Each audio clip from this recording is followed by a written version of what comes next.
ফিরে আসতে পারবে না।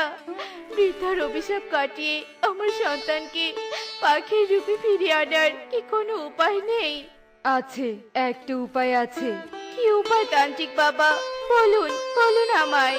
এখান থেকে সোজা উত্তরের কয়েক মাইল দূরে একটা ডালিম গাছ আছে।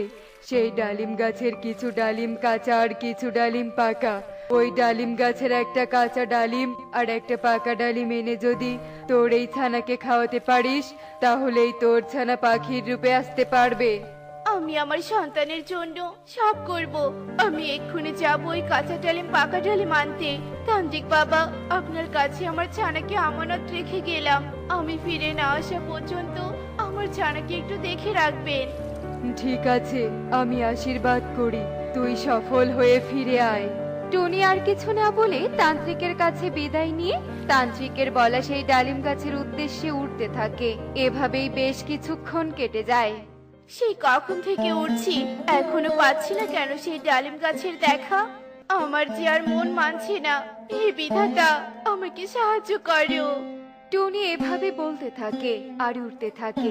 ঠিক তখনই একটা সময় এক শিয়াল তাকে নিচ থেকে ডেকে ওঠে।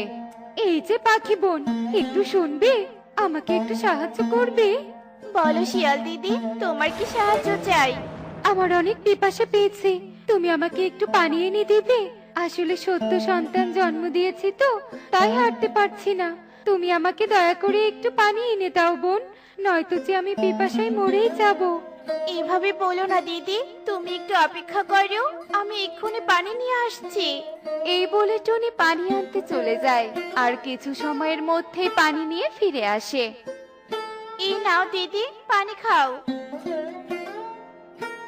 আহ, শান্তি, তুমি খুব ভালো বোন। আশীর্বাদ করি তোমার মনের আশা যেন পূরণ হয়। দিদি, এবার তবে আমি আসি, আমার দেরি হয়ে যাচ্ছে। দম বন্ধ লাগছে আমার, পড়ে গেলাম, কেউ বাঁচাও বাঁচাও।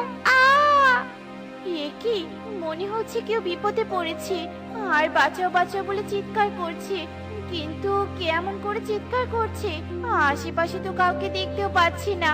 কে কে এভাবে চিৎকার করছো? কে? আমি চিৎকার করছি, আমি প্রজাপতি বলছি। এই যে এদিকে তাকাও। হায় হায়, প্রজাপতি, তুমি তো মাকড়সার জালে আটকা পড়েছো। দাঁড়াও দাঁড়াও, আমি তোমাকে এক্ষুনি মুক্ত করছি।